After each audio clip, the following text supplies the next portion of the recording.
अस्सलाम वालेकुम दोस्तों, मुझे नदीम खिलजी कहते हैं। दोस्तों रात मैंने जो है ना खान साहब की जो एक प्रेस कॉन्फ्रेंस थी, जो पूरा मीडिया वहाँ बुलाया हुआ था और कौम से उन्होंने खिताब किया और कहा, उसने अपील की, उसने चीफ जस्टिस से अदालत से अपील की। उन्होंने पीडीएम को कहा कि भाई खुदारा आप इलेक्शन करवा लें, आप मुझसे 1 हफ्ता 2 हफ्ते 4 हफ्ते ले लें, जितने चाहे मेरे बंदे तोड़ दें, मुझे कोई फ़र्क नहीं पड़ता, क्योंकि मैं पावर के लिए नहीं आया, मैं कुर्सी के लिए नहीं आया, मैं वज़ीर आज़म बनने के लिए नहीं आया। आप मेरे बंदे तोड़ लें, लेकिन ये तो ख्याल करें यार, इस कौम को तो ख्याल करें, इलेक्शन तो करवाएं, कानून के मुताबिक तो चलें, इलेक्शन करवा लें, ताकि ये जो बदअमनी है, इतनी जो महंगाई है, ये जो लोग अवाम मर रहे हैं, पिस रहे हैं, ये तो मामला ख़त्म हो।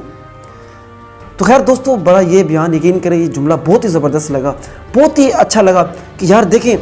और मज़ीद ने ये कहा कि भाई जिन्होंने गलत किया है आप इसकी इन्वेस्टिगेशन करें, और जो मुजरिम होंगे उनको मैं खुद आपके हवाले करूँगा। तो बोले कितनी ज़बरदस्त बात है।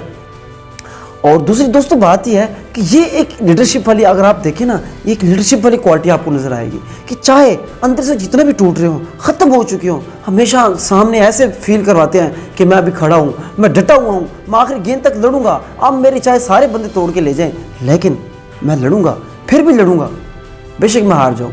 और मेरा मकसद जो है ना सिर्फ कुर्सी नहीं है, वज़ीर आज़म बनना नहीं है, मेरा मकसद तो क्या है, इस कौम की भलाई है, इस मुल्क के लिए, मैं इस मुल्क के लिए हिफाजत करनी है। तो खैर दोस्तों, ये बात जो उनकी जो कॉन्फ्रेंस थी मुझे बड़ी अच्छी लगी, बहुत मज़ा आया, बहुत ज़बरदस्त टॉक की। तो बहरहाल ये हमारी भी अपील है, हमारी भी अदालतों से अपील है, पूरी कौम की अपील है, जितना जल्दी हो सके भाई इनके मुताबिक फैसले किए जाएँ और जनाब जो है इलेक्शन करवाए जाएँ, ताकि ये जो इतनी बदनज़मी जो है, बेइंतहा जो एक बेयकीनी की जो कैफियत है मुल्क के अंदर, ये ख़त्म हो। तो मेरे दोस्तों, आपको वीडियो पसंद आई होगी, अगर आपको पसंद आई तो इसको लाइक कीजिएगा, कमेंट कीजिएगा, और दोस्तों और हमारा चैनल सब्सक्राइब करना मत भूलिएगा। बहुत बहुत शुक्रिया। अल्लाह हाफिज़।